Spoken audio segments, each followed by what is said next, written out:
I'm going to next go to some other categorical operations. So I've said that, we get this ability to, by defining things with schemas and mappings into set, we get this mathematical transparency. We get the ability to capture mathematical properties with relations as well as our generators. We get the ability to secure this ability to reason about things in terms of categories of elements, of building things out of the natural building blocks of representables, or having recognizing these structure preserving mappings and proving that they're natural, or automatically deriving those that are natural. But we get more than that. We can undertake these categorical operations because for a given C set, for a given C, category C, a given schema, we can actually define a whole category. For those who are comfortable with this idea, this is actually a functor category. So each object in here is a C set.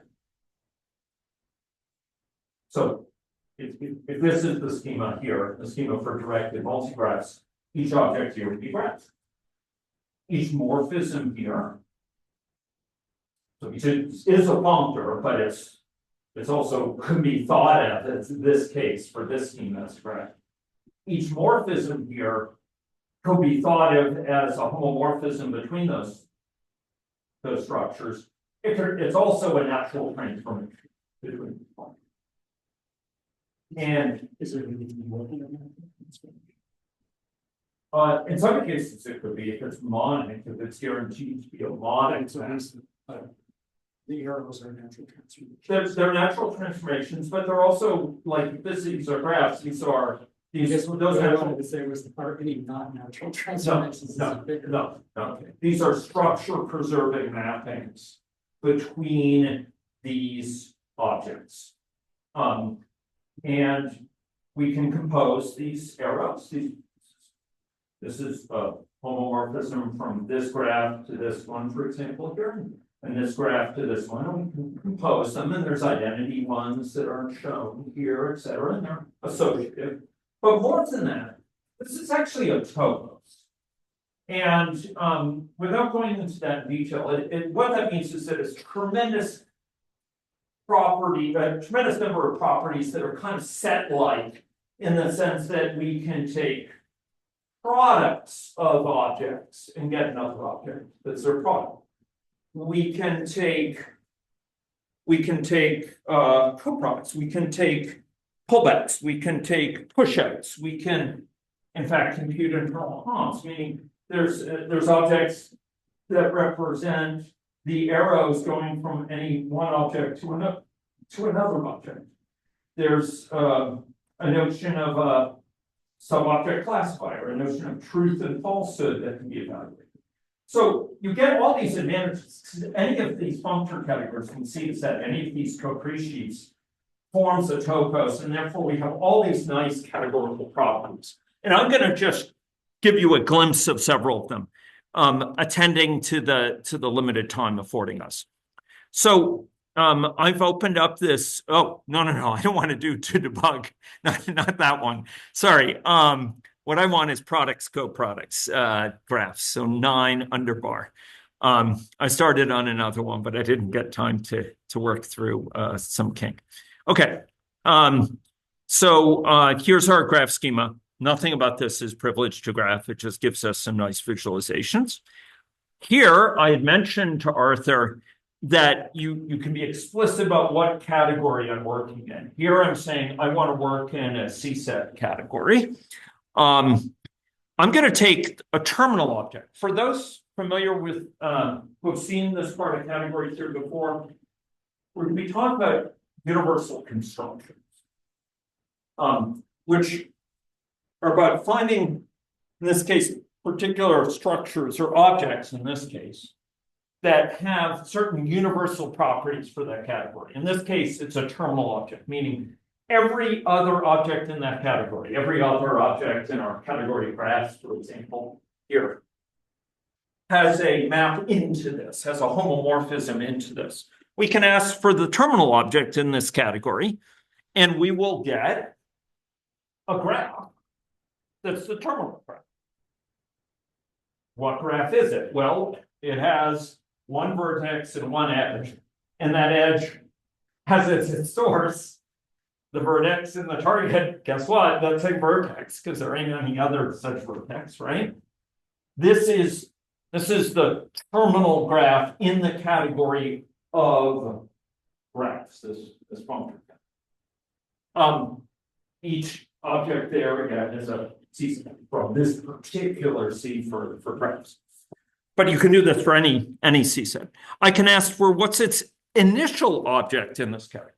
That too is guaranteed to exist for a C set category. And in this case, its initial object is an object which has no objects and no vertices in it, and therefore vacuous mappings from edges to vertices, etc. That's the initial object. It has a unique morphism to every other object. For any C set, it can derive those automatically, and they're guaranteed to exist. More than that, if we define some graphs, here I'm going to concept some graphs. Here's a connected pair. Here's a reciprocal pair here. And forgive me for going rather quickly through this. Here's a nice connected pair which has reflexive arrows. And I could take the coproduct between these. So here's a coproduct between a reciprocal pair and a connected pair in the C set category. That's this category C. I'm saying, hey, do this with respect to the specific C set category involving this particular C set. Okay, I can take a coproduct and I can visualize it. Well, a reciprocal pair and a connected pair, it's just like putting them side by side. Nothing too fancy there. I could ask for the coproduct between a connected pair with reflexive edges and a reciprocal pair, and it just puts them side by side, like Tinker Toy pieces. They're not stuck together in any way. They're just side by side. That's the flavor of a coproduct. You have this or that, they're just next to each other. Alternatively, I could take their product, their categorical product of them. And here, the product of two graphs will have a vertex for every pair of vertices from the first graph and the second graph, respectively. It'll have an edge from a pair of vertex, one from the first, one from the second graph, and another pair of vertices, one from the first graph, one from the second graph, say from A and B to A prime, B prime. If and only if there's an edge in the first graph from A to A prime, and an edge in the second graph from B to B prime. That's the nature of product. It needs an edge in the first graph and the second graph. And for example, if I do it with a connected pair with reflexive edges, I will get a graph that's their product. I could take the product of the connected pair with reflexive edge, this sort of thing, with the reciprocal pair, this sort of thing. This was their coproduct, just putting them side by side. Their product is a rather more involved structure. So here we're taking products in this category for a particular C set. We're taking a product. The product is has some structure according to it as a universal construction. It's an object with projection morphisms down. So if you want to take the product of graph A and graph B, we'll get out a product graph, which is called A cross B. If there's an object like this, which is always guaranteed to exist in a C set category, which for any other object that has these projection morphisms has a unique morphism into it. Such that these and this is computing the product object for us. It can automatically be computed by Catlab for any C set. These are examples of universal constructions that can be computed. We saw terminal objects, initial objects, products, and coproducts here. We happen to see them for graphs, but this has nothing to do with graphs in and of themselves.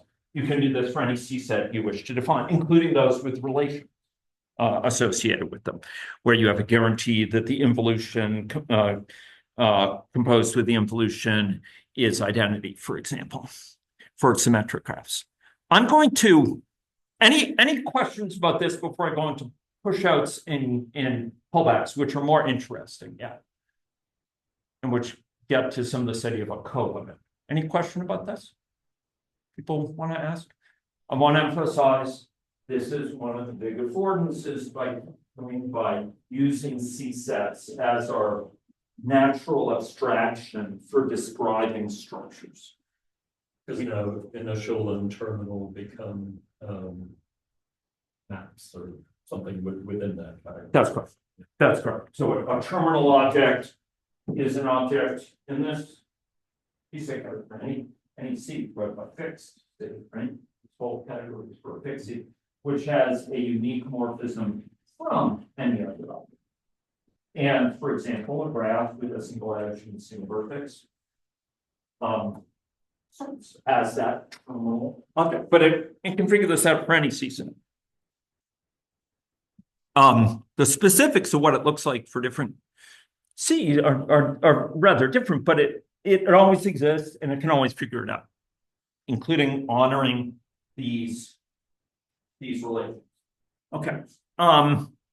So we are going to stop this recording.